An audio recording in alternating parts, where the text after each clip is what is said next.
So this is Gil, and I'm actually in a garage where I have two antique pianos that I've had for quite some time, and these are the pianos that I was talking about. Now I'm going to flip the phone so you can see what they are. Okay, so this is a beautiful piano. That it was just a major find for me, and it's 1890 Everett piano, grand piano.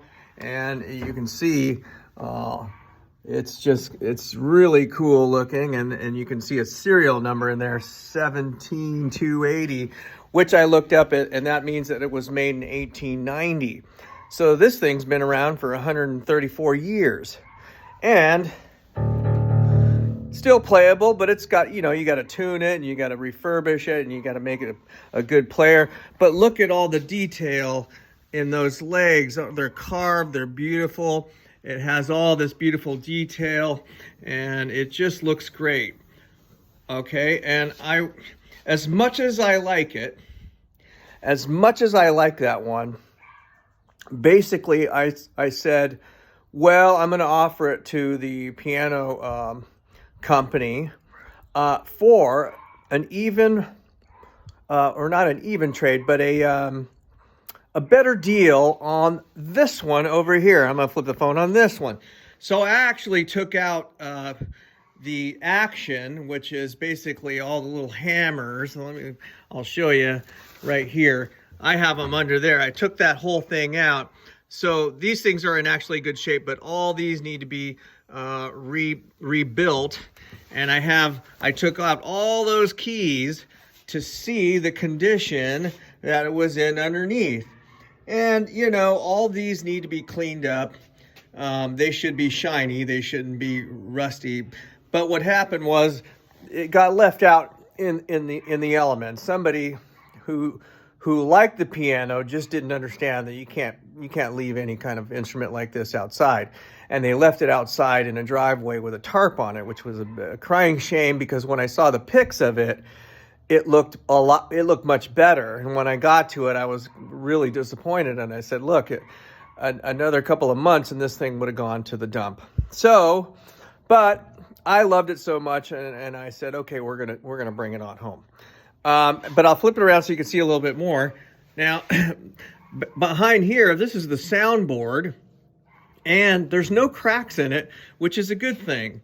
And this is the bridge, and then these are all the strings, and you're really not supposed to touch them with your fingers.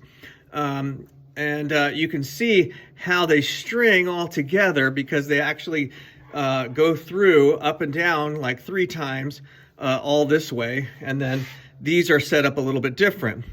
So all these pieces will be shined up, and all this will be shined up as well, and new felt and restored to a certain point. So basically, but look at here. You see these big claw feet? When I saw this in the photograph, I'd said, you know what? You don't see this anymore. And this is from 1906. And it was tough to find the information. It was really hard to find the information on this particular piano. It's called a PS Wick. Now, PS Wick was the president and treasurer of his company, and he manufactured these pianos, and it's known for the highest quality of materials. And when I hit the key on this, and of course the keys aren't there anymore because they're all apart, it had a really big sound. And I just said, man, this thing has to be refurbished and it has to play again. So this is the one that I really want to keep for myself and see it refurbished. Now, refurbished versus restored, what does that mean? Well, restored would mean that it would be like $17,000 or more to restore it.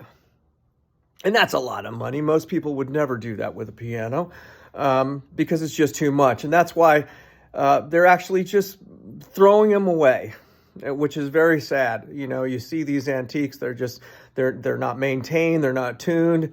And eventually they're just too bulky, and people just want to get rid of them, right? And that's what happens. And that's why I picked them up and just saved them basically from going to the dump. So this is the one that I really want to keep, and I want to see it refurbished, right? So they won't have to do as much taking it apart, polishing it perfect. There's no reason to get it perfect. I don't want it sitting in some, museum, or just to have this high value. There's really no value to it unless it's played. That's what it was made for. So that's what I want these pianos to do. I want them to be played for people and for people to enjoy them once again. So that's the plan. So we're going to have these actually picked up and go back to Utah, where they're going to be worked on for the next several months, probably a good 9 months or so. So those are the pianos, guys, and I'll just flip it one more time so you can see these beautiful pianos, and just all the great detail on them, those beautiful carved legs, really nice pieces, really fun stuff.